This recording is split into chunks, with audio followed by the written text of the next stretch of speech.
नमस्कार दोस्तों, startup ecosystem से आज सबसे बड़ी न्यूज केला स्टार्टअप मिशन से आ रही है। केला स्टार्टअप मिशन ने 15 करोड़ इन्वेस्ट किए ट्रांजिशन वीसी में। Transition VC deep tech energy startups को फाइनेंशियल सपोर्ट करेगा जो अपने बिजनेस को ग्लोबली एक्सपांड करना चाहते हैं।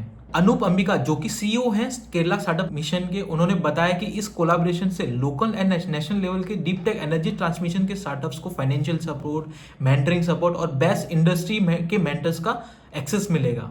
केला स्टार्टअप मिशन को सबसे पहले 2015 में इनकॉर्पोरेट किया था इस एम के साथ कि स्टार्टअप्स को सबसे बेस्ट इंफ्रास्ट्रक्चर मिले, इंक्यूबेशन एक्सेलरेटर प्रोग्राम का एक्सेस मिले। जोमेटो ने एक बार फिर से अपनी प्लेटफॉर्म फीस को हाइक कर दिया और इस बार बढ़ा के 10 रुपये कर दिया। जैसे ही कोई फेस्टिवल सीजन आता है तो जोमेटो सबसे पहले अपनी प्लेटफॉर्म फीस को हाइक कर देता है। इस बार 400 गुना हाइक उनका परसेंटेज में देखने को मिला है। जोमेटो का ये मानना है कि ये प्लेटफॉर्म फीस जोमेटो को रन करने में मदद करेगी। Bangalore based B2B e commerce startup उड़ान में यूके की सेविंग इन्वेस्टमेंट में एमजी प्रूडेंशियल 100 मिलियन फंड को लीड करेगी। इसी फंडिंग राउंड के साथ एमजी प्रूडेंशियल का उड़ान में 15% स्टेक हो जाएगा। यह फंडिंग राउंड 2021 के बाद स्टार्टअप्स का सबसे बड़ा राउंड होगा। उड़ान अपने मंथली ऑपरेशन को स्केल डाउन कर रहा है ताकि अपने बर्न रेट को कम कर सके।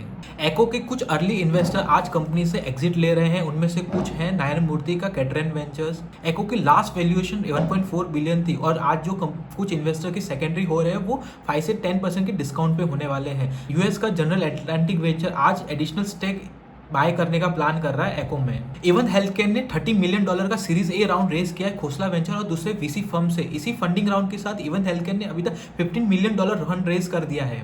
सॉफ्ट बैंक के इंटरनल कंप्लायंस पॉलिसी के चलते सॉफ्ट बैंक के नॉमिनेटेड डायरेक्टर ने फर्स्ट क्राई से रिजाइन कर दिया है। जब कभी भी किसी कंपनी का आईपीओ आता है तो नॉर्मली जो वेंचर जायंट होते हैं वो अपने नॉमिनेटेड डायरेक्टर को रिजाइन करने के लिए कहते हैं। फर्स्ट क्राई का कंसोलिडेटेड नेट लॉस आज 31% से कम हुआ है और उनका ऑपरेटिंग रेवेन्यू 10% से इंक्रीज हुआ है। फिनटेक जायंट फोनपे ने पिछले 5 सालों में 60% स्टाफ को आज कम कर दिया है।